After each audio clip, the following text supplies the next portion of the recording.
ने गठबंधन करके एक नए विकल्प के तौर पर पेश कर रहे हैं, लेकिन मुझे लगता है इसका फ़ायदा सीधे तौर पर बीजेपी को हो सकता है, क्योंकि पल्लवी पटेल और असदुद्दीन अवैसी ने जिस तरीके से पीडीएम का नारा दिया है, कहीं ना कहीं पिछड़ा दलित और अल्पसंख्यक, तो इससे कहीं ना कहीं मुझे लगता है कि बीजेपी का जो वोट बैंक है उसमें बढ़ोतरी देखने को मिल सकती है, और जो मुस्लिम वोट बैंक है वो कहीं ना कहीं इंडिया गठबंधन और असदुद्दीन अवैसी के पार्टी के खिलाफ जो है पार्टी के बीच बढ़ता हुआ नजर आएगा।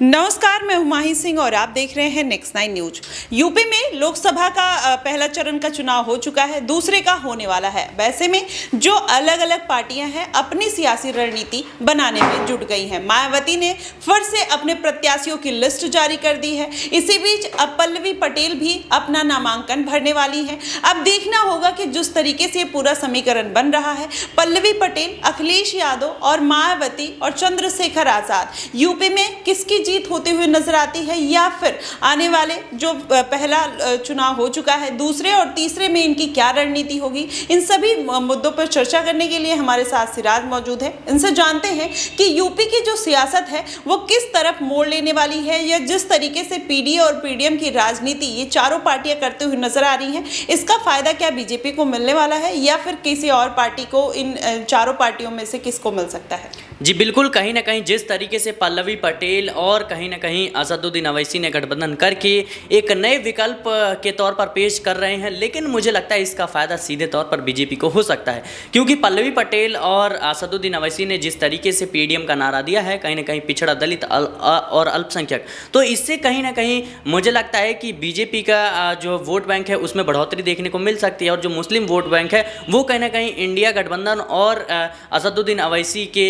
पार्टी के खिलाफ जो है पार्टी के बीच बढ़ता हुआ नजर आएगा। फिलहाल जिस तरीके से यूपी की सियासत की अगर हम बात करें तो बेहद मुकाबला दिलचस्प है। एक तरफ मायावती हैं जो अकेले चुनावी मैदान में उतर चुकी हैं, दूसरी तरफ इंडिया गठबंधन है और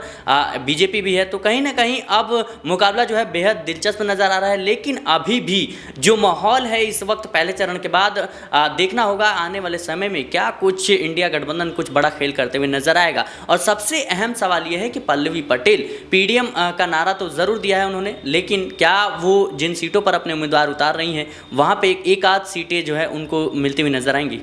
सिराज, एक और आखिरी क्वेश्चन रहेगा कि जिस तरीके से मायावती ने पूरा अपना सियासी समीकरण बनाया है, आज़ाद को कहीं ना कहीं वो मात देते हुए नजर आ रही है, या आज़ाद का पलड़ा भारी है। क्या आपको लगता है कि इन दोनों में आकाश आनंद जिस तरीके से हमलावर है लगातार आज़ाद पे, आज़ाद कुछ अपनी प्रतिक्रिया नहीं दे रहे, तो आपको क्या लगता है कि वो इस बार कितना पूरा जो चुनावी मैदान है उसमें कितनी सारी बाजी मारते हुए नजर आएंगे, या फिर किसको चुनौती देते हुए नजर आ सकते हैं? जी देखिए, कहीं हर जगह जो है जवाब देना जरूरी नहीं होता, कई बार खामोशी भी एक बहुत बड़ा जवाब होती है। और चंद्रशेखर आज़ाद इस बात को बखूबी समझते हैं कि जो आकाश आनंद हैं वो युवा हैं और कहीं ना कहीं वो ललकार रहे हैं। अगर चंद्रशेखर आज़ाद जो है अफरा तफरी में कुछ भी बयान देते हैं तो ये कहीं ना कहीं उनकी पार्टी के लिए अच्छा नहीं होगा, और यही वो बड़ी वजह है कि चंद्रशेखर आज़ाद इस बात को बखूबी समझते हैं कि आने वाले समय में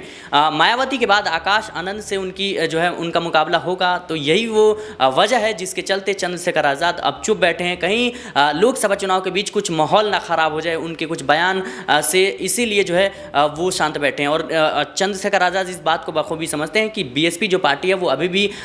दलित समुदाय के लिए जो है एक अच्छी पार्टी है, और कहीं ना कहीं लोग अभी भी उनको वोट देते हैं। बीएसपी को जो है दलितों की पार्टी कहा जाता है, लेकिन चंद्रशेखर आज़ाद अब उसी वोट बैंक के जरिए अपनी सियासत को साधने के प्रयास में जुटे हुए हैं, तो इसीलिए चंद्रशेखर आज़ाद उस पार्टी के खिलाफ कुछ भी नहीं बोल रहे हैं। जी बिल्कुल, अब देखना होगा कि चंद्रशेखर आज़ाद जिस तरीके से उन्होंने अपना चुनावी रणनीति बनाया है, क्या आने वाले दिनों में मायावती के साथ गठबंधन करते हुए नजर आएंगे, या फिर जिस तरीके से अभी चुनौती देते हुए नजर आ रहे हैं फिर उससे उनको चुनौती देंगे, ये आने वाले दिनों में पता चल जाएगा। लेकिन अगर ये पूरा यूपी का जो चुनावी माहौल चल रहा है इसमें कौन सी पार्टी जीतेगी और कौन सी पार्टी बीजेपी को फायदा पहुंचाते हुए नजर आएगी, ये तो आने वाले दिनों में इस चुनाव के रिजल्ट से पता चल जाएगा। फिलहाल आपकी इस पर क्या प्रतिक्रिया बनेगी, कौन सी पार्टी का पलड़ा भारी दिखाई दे रहा है, आप हमें कमेंट सेक्शन में जरूर बताइएगा। फिलहाल के लिए बस इतना ही। देश और दुनिया की तमाम खबरों के लिए हमारे साथ बने रहिए नेक्स्ट 9 न्यूज पर।